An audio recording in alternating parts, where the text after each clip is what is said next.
Many founders started their business to actually give them some of their time back. Maybe they want to be able to pick up their kid from school when the school bell rings. Maybe they want to just spend more time at their baseball games and soccer games. Maybe they want to pack up and travel around the country for a couple of years while their kids are still young and actually want to hang out with them. Whatever it is, most founders did start their businesses for one of two reasons. Either they wanted to make a certain amount of money and they knew there was a cap on how much they can make in the W-2 world, or they wanted a certain amount of time back. And for a select few of us, we actually know that we want both. But what I see with a lot of founders that I talk to is that they actually get stuck in technician mode. When they were in their W-2 role, they had a particular skill set that they used to serve their company.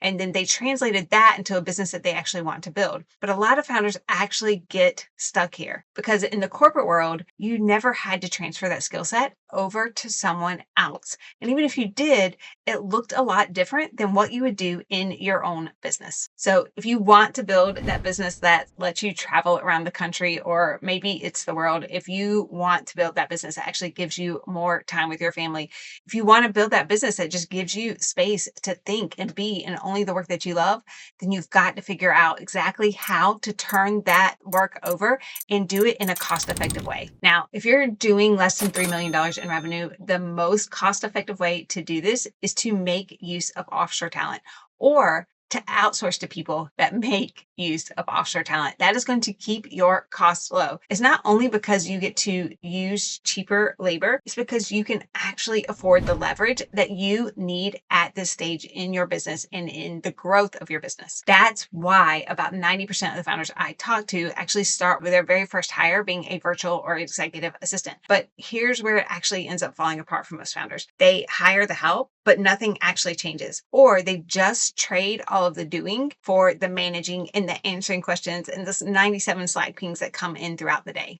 In order to make offshore work for you, you've got to have the right systems in place. So let's talk about how you set that up. Now, before you can actually turn anything over to your team, there are 3 sets of systems that you actually have to set up in your business. I call this my think, execute, and grow systems. The think systems are those systems that are going to help you actually strategize and do some of that strategic work behind the scenes. So that can be your AI tools. It can even be things like your Fathom note taker that will help you actually retain the context of the conversations that you're having without having to sit there and scribble on a notepad or jot it down really quick in a Google document off to the side. Next are your execute systems. So this includes your project management software. I usually recommend Asana. It's extremely intuitive to use. I know a lot of people out there like Notion, but I always say that until you get to a place where someone can actually manage and set up Notion for you, don't make use of it in that format. What you can use Notion for is your single source of truth that stores all of the documentation around what it is that you want your team to be doing, your processes. You can store the information around each of your individual offers. You can use this as your overarching SOP and the direct North Star for your business. And your AI tools can actually edit it without spitting out 75 Google Docs that you then have to go through at a later date. Because let's face it, that happens to any of us that are actually using Claude to help run our business. The good thing about our think and our execute is most of them can connect in a way that can help you actually run parts of your business while you're traveling around the country in your RV. I promise I've made edits to Asana or added tasks to sign out to my team directly in Asana using Claude while driving down the road and getting from one destination to another. The second part of this operations layer of your tech stack is Slack. You do need Slack. You just need to be able to use it more intentionally in your business. I have most of my VAs, most of my clients' VAs batch the majority of their questions for the end of the day. Now, your job as a leader is to start to coach them to actually use other tools that they have access to be able to solve their own problems and answer their own questions.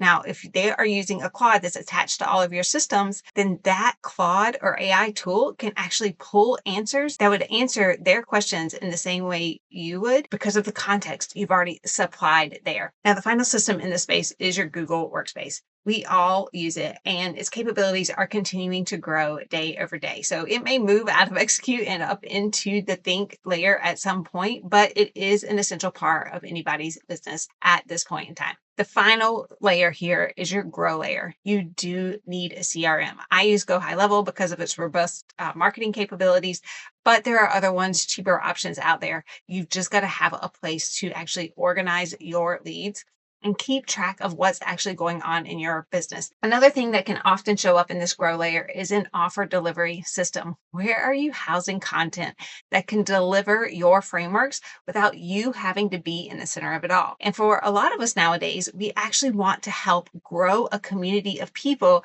that can actually end up helping each other. So where would you like to house that? There are a ton of available options out there. Just choose the one that works best for you. The good thing about all of these systems, tools, and this tech stack is it doesn't just help promote team leadership and being able to support a team that can actually build your business for you. It actually helps with your overall client experience as well. When you can use this to create overall consistency in the experience that you're creating for your clients, that becomes a real differentiator in this very crowded marketplace. So make sure that you are looking really closely at the tech and tools that you are selecting to use in your business. Each of these is going to help you grow exponentially and scale exponentially into the future. And it's going to do the one thing that you started this business most for. It's going to give you a ton of your time back. I have built teams of over 100 people where 70% or more were actually offshore workers and offshore teams.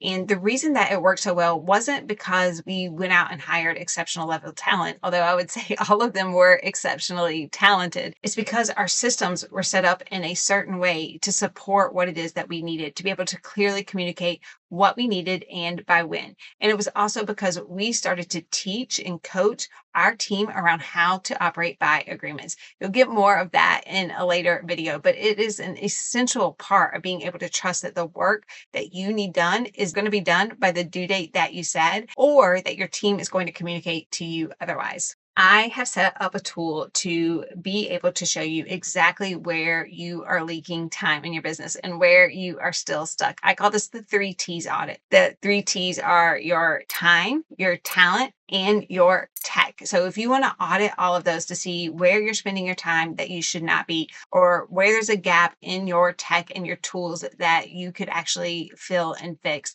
go ahead and click the link now in the description. You can actually take that 3T's audit. It's not going to just show you even what to fix. It's actually going to show you the cost, the real cost to you in your business in real dollar figures, because y'all know I like my founder math. Most people don't realize that your people, your talent, your operations, and your finances are not all separate things within your business. They are actually all interconnected.